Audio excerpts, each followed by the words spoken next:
I'm only going to open up two shop for a few minutes, just chat, introduce, and then we'll Oh, okay. I'll change everything around. All right, is there just some preliminary stuff then here? It's kind of intro. Yeah, okay. Then we'll cut to a close. All right.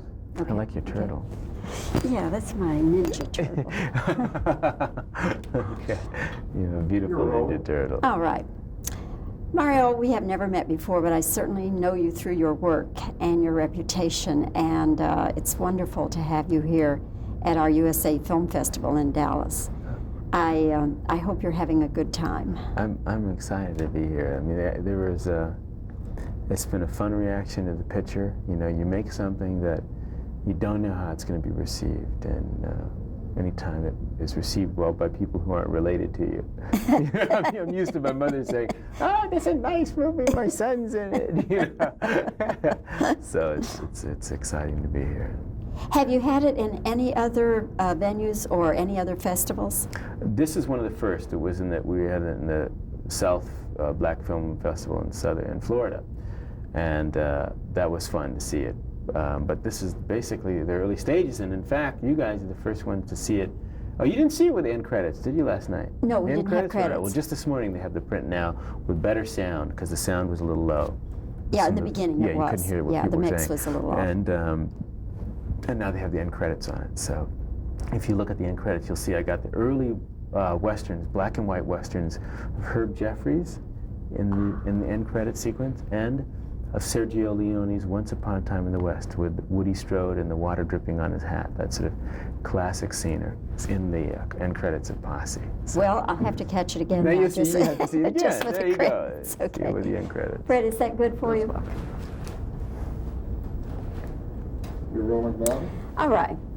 Well, Mario, let's continue our conversation now. First of all, I want to tell you on the record, I'm very impressed with the picture. Oh, thank you. Very good filmmaking. In terms of numbers now, how many films have you made? Well, this is my second feature that I've made, but I had made, actually, Stephen Cannell and Clint were the two guys, Clint Eastwood, that sort of made my day, made my career. Stephen for what he did for my directing career by letting me direct Sunny Spoon, when my TV series Sunny Spoon was on the air, and then letting me direct Wise Guys and Jump Streets after that. And of course, Clint Eastwood for putting me in Heartbreak Ridge and introducing me to the guys at Warner Brothers, where I later directed New Jack City. But I directed for years. I did Jump Streets, I did Wise Guys, I did after school specials, I directed Traffic, I directed whatever I could direct. I knew new friends, come on, let me just direct you something. But instead of buying a car, I went out and bought film. I bought 16mm film, and I went to the film schools, and I got students, and I would make films, little short films, and some of them were terrible, and eventually some people saw them, and Stephen Cannell saw it and let me direct, like I said, Sunny Spoon. So, but Posse is my second feature after New Jack City. It is a very comprehensive film, and the filmmaking technique is just really, I must say, I was quite proud for you. Oh, good. I love that you're not related to me, like I said earlier. Usually my mother says stuff like that. Well, you know what happens is when you don't have a huge budget, you can't just throw money on a problem. You're forced to really articulate in a different way and really sort of pre-plan what it is you want to shoot. You know, and that's one of the things Hitchcock did, was he'd storyboard the whole thing, and then he said the drag was he had to go out and shoot it. Well, I storyboard the whole thing, but then the fun part is to go out and shoot it. Because that's when I set the stage and let all the actors come forward and pop out. And some of the better directors know how to get out of the way and let the actors take over. So I figure a lot of it out. I know the color schemes, I know the angles, I know I wanted to shoot the anamorphic sort of wide Sergio Leone framing and Posse. So a lot of it's pre-planned. You have to do that. You said last night that your budget was about 8.5 million. Now, you know, some films spend that much for lunch, you know. Right. And here you are making this big screen, action-packed film. I will tell our audience that to me, it was a kind of a combination of Glory and Unforgiven. Wow. Lots of stunts, lots of action, beautiful cinematography. I'm just amazed that even being as careful as you were, that you could do this for $8.5 million. Yeah, it's a tricky thing to do. You know, a lot of the actors really came in for very little money. So people like Billy Zane, who did Deadcom, and of course Woody Strode from Spartacus, and Paul Bartel, who was there at the screening last night. There were a lot of people who, felt the project was important. They said, you saw there were African Americans in the West, and Chinese, and Native Americans, and white folks, and felt the project needed to be made. So I had their support. So that having to put a lot of the money below the line, meaning in the making of the film, helped save money above the line. I needed to save money above the line to put below the line, and they helped me do it. I also was amused last night when you were doing the Q&A with the audience at your attitude and your comments about the studios, because even in my end of it, we have our problems with the studios. But you seem to articulate some of the things that they said to you, but you kind of thought it was funny.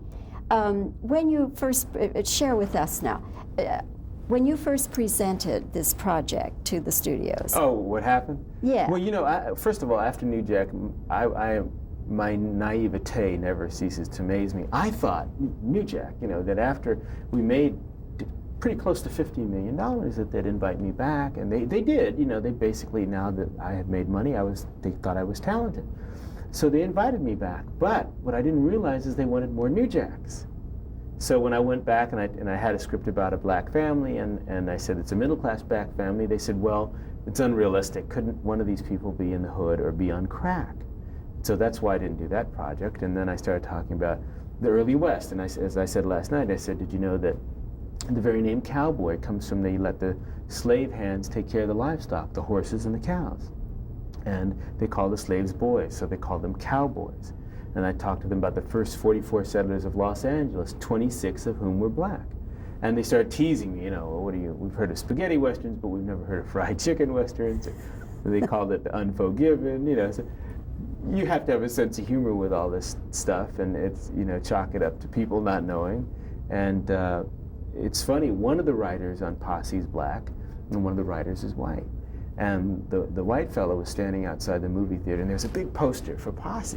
And these two ladies were looking at the movie poster. And one lady said, well, these guys are kind of cute. The other lady said, yeah, but come on, black cowboys, who are they kidding? Just not knowing how many, almost 1 out of 3 cowboys is black, So once you really look at history, it's like I said last night, if someone 80 years from now found the Rocky boxing movies, they'd think all the heavyweight champs were white, and that Vanilla Ice started rap, and Benny Goodman was the father of jazz. Do you know what I mean? So when you really look at history realistically and you understand what was going on, it took Americans of all colors to tame the West. And it's really exciting history. And it's a matter of doing it in a way that a young audience can have and arrive at it and have fun without getting too messagey, and yet you can make edutainment at the same time. So that's what I tried to do. I wonder in Texas if maybe we aren't a little more attuned to it, because I have always known there were black cowboys, and you know how I knew?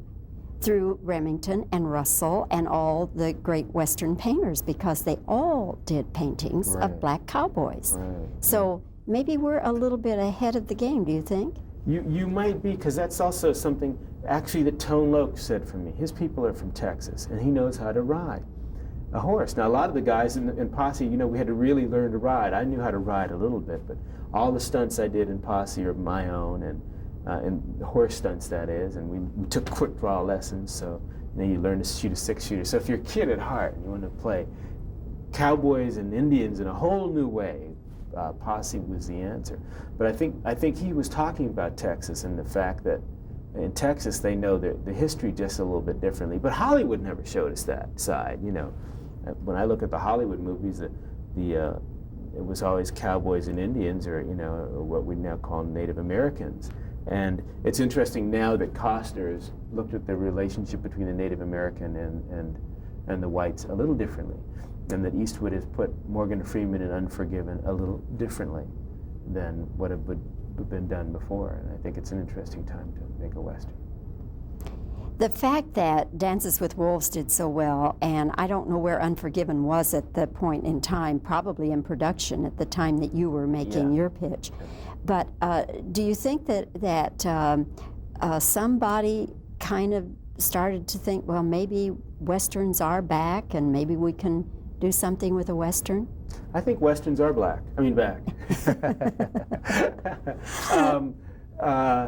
Well, you know, Hollywood moves in funny ways. You know, if we make shark movies that eat people, then we make orca movies that eat people, then we make piranha movies that eat people, to alligators that come out of the sewers and eat people, and finally, when the thing gets so heavy, we walk away and say fish are just not in anymore. No one wants to see movies with fish. The danger is, in the 70s, you know, when they made Superfly and Shaft and all those pictures, they walked away and said, black movies aren't making money anymore, versus a type of movie.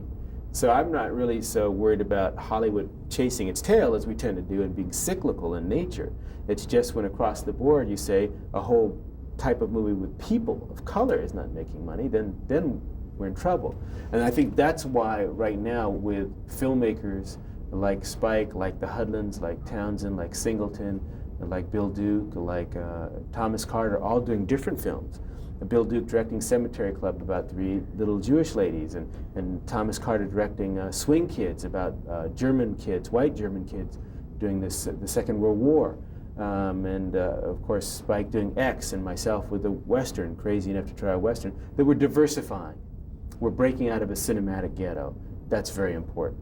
And hopefully if we do well, as you know, Hollywood's not just black or white as it is green, we'll be recognized as individuals and not just a cinematic black basketball team, which is the way they seem to look at us. You know, right now I field a lot of questions about what do I think of Eddie Murphy, or what do I think of Whoopi, and they never ask me what I think of Tom Cruise or Rob Reiner, but that's because we're a new phenomenon right now. And out of the 400 or 500 movies made last year, I think about 14 to 16 were made by Afro-American directors. That's a very small proportion. It doesn't reflect the film-going population at all.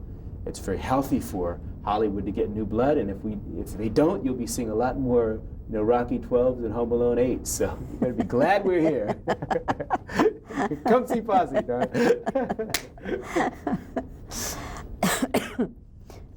Ultimately, your financing came from a British group, didn't it? Yes. Was that because no American group would give you any money? Yeah, it was a little difficult to get funding from an American company, only because, again, there was a lot of ignorance about the West and how diversified it really was racially, because we're so used to believing what, quote unquote, the dominant culture has told us about the West. So my idea of doing a Western coincided with a company called Working Titles had a script called The Revenge of Jesse Lee. And I got with the 2 writers, Cy Richardson and Dario Scartapane, and we went over our notes, and they had wonderful pieces of history that a lot of people don't know. And we combined them, and that became Posse. And so this British company basically matched the money I got to direct New Jack. I begged and pleaded for more. They said, no, you won't get us expense more, Maria. We're going to give you exactly what you got on New Jack. Take it or leave it. And so I took it, and we made the movie, and here I am. Amazing, amazing. Was there ever a real posse like this posse? Okay. There were a lot of different posses. There was the Rufus Bug Gang. I have some pictures in some of the end credits, which you didn't get to see yet, where you'll see actually integrated posses of the time. Now, the very name posse usually referred to in the 1800s to a group of lawmen or deputies or people gathered together to form a posse to see that justice was done, to go after the outlaw. And Posse, the movie, because they had laws at the time like the grandfather clause, which said that if your grandfather didn't vote, you couldn't, which immediately was to say that if you're black and your grandfather was a slave, you couldn't vote. If you're Native American and your grandfather was a chief, you couldn't vote. So it disqualified people of color from being a part of the democracy this country was built on. So if you look at laws like that as being unjust and you don't obey them, you are an outlaw. So Posse in our movie refers to a group of outlaws that get together that finally decide justice needs to be done. So it's a little flip around on the same word. Not only that Posse today in our culture means your group of friends or your group or your crew, your posse, your homies. But there were posses like that. And a lot of part of Posse is based in history. Like the 9th and the 10th Cavalry were fighting over in Cuba in the Spanish-American War, and the 9th and 10th Cavalry were black cavalries, and they put a lot of these guys on the front line as cannon fodder. Well, what happened was the survivors of the 9th and the 10th were some of your best guys, your best fighters, because they had the most combat experience. So some of your best sharpshooters came out of the 9th and 10th, learned how to shoot in the white man's army. So that's why Posse starts in Cuba with these guys that are survivors of that, and they escape. And they're a very tough sort of group. And so that's based on reality. There's a lot of, I don't want to bore you indefinitely with the history, but we did a lot of research. In fact, I even found Thomas Edison's early footage of the Buffalo Soldiers and the 9th and the 10th Cavalry coming home from Cuba. Thomas Edison shot it on paper film. It's pretty exciting stuff. I couldn't put it in the movie. I was going to put it at the end, but it's so grainy because it's paper film that it was just pretty much impossible to read. Where did you find it? We found it in these archives. Just did a lot of research. So it's right there, you know. It's real interesting stuff. Incredible. I visited his place in Florida. Did you? Yeah.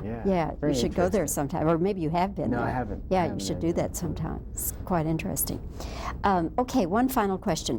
What will your next project be? What are you pitching to Hollywood now?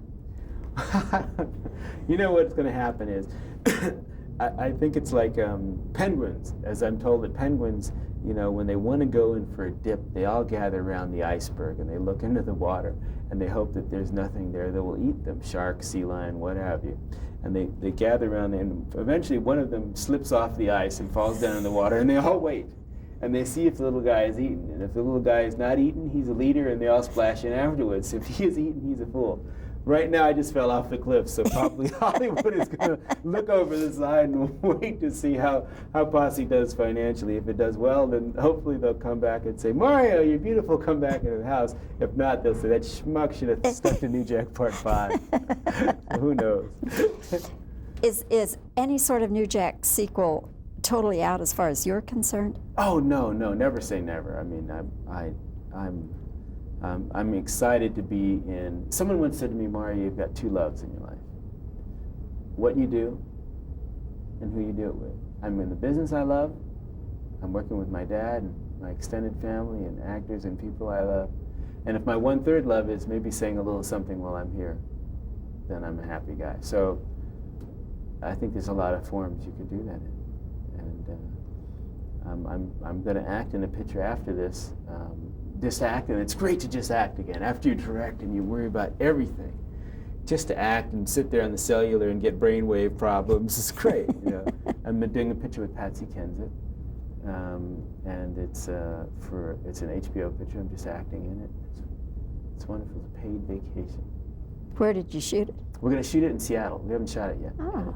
It's pretty interesting. It's about cops and werewolves.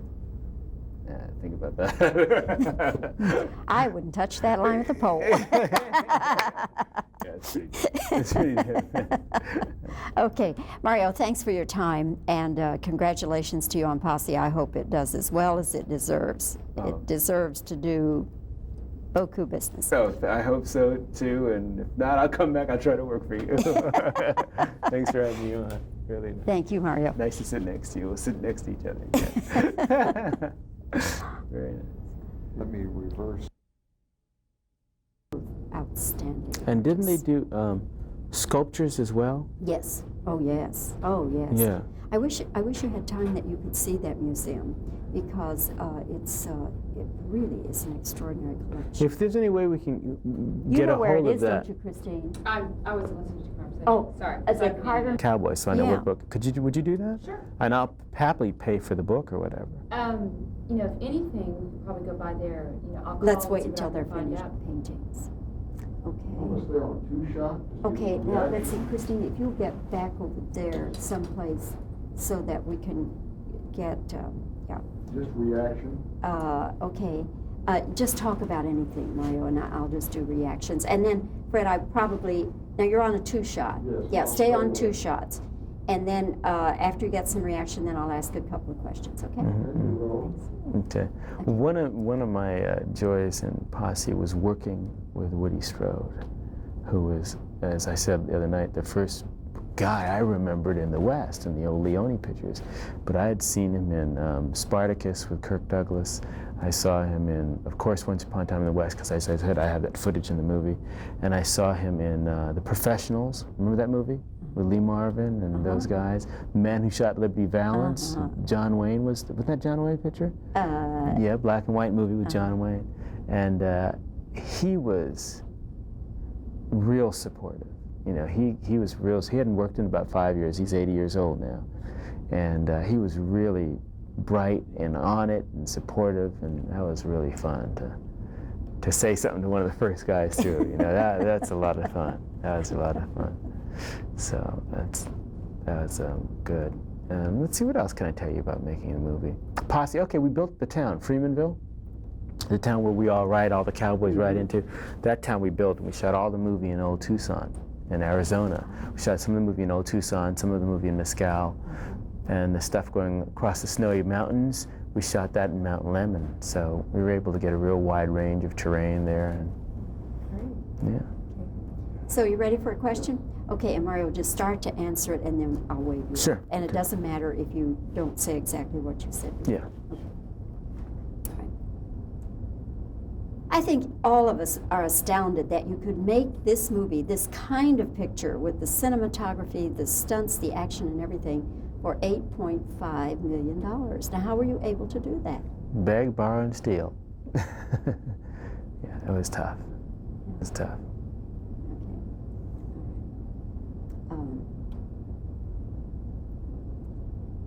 It seems that when you go in to talk with the studios and they give you a bad time, you just kind of, at least to us, just pass it off with humor.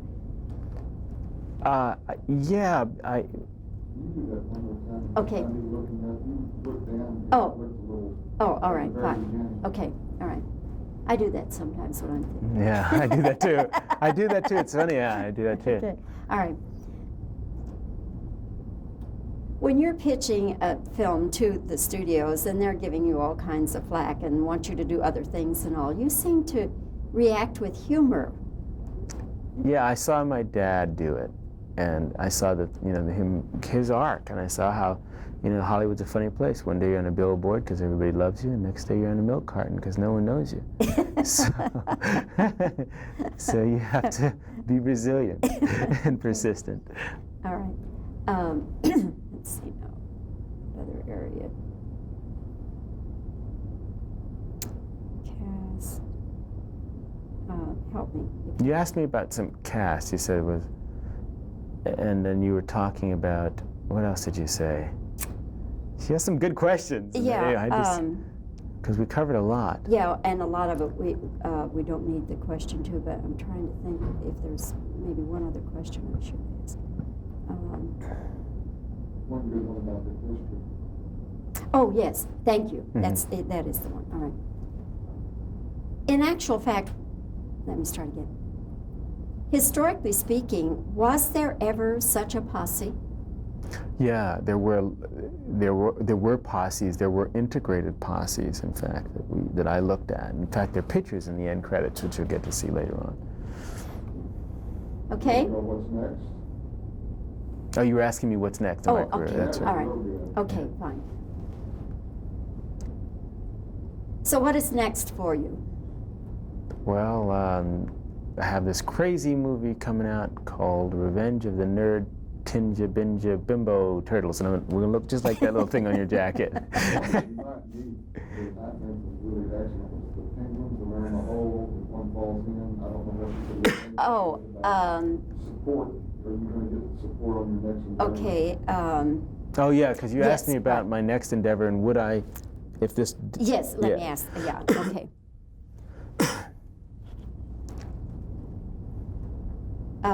No, that I don't want to do the New Jack thing. If this film is as successful as it should be, then how will Hollywood treat you? That's a good question. That the jury's out on that, and they'll probably give us the verdict on a Saturday. All right, Fred, you got it? All right.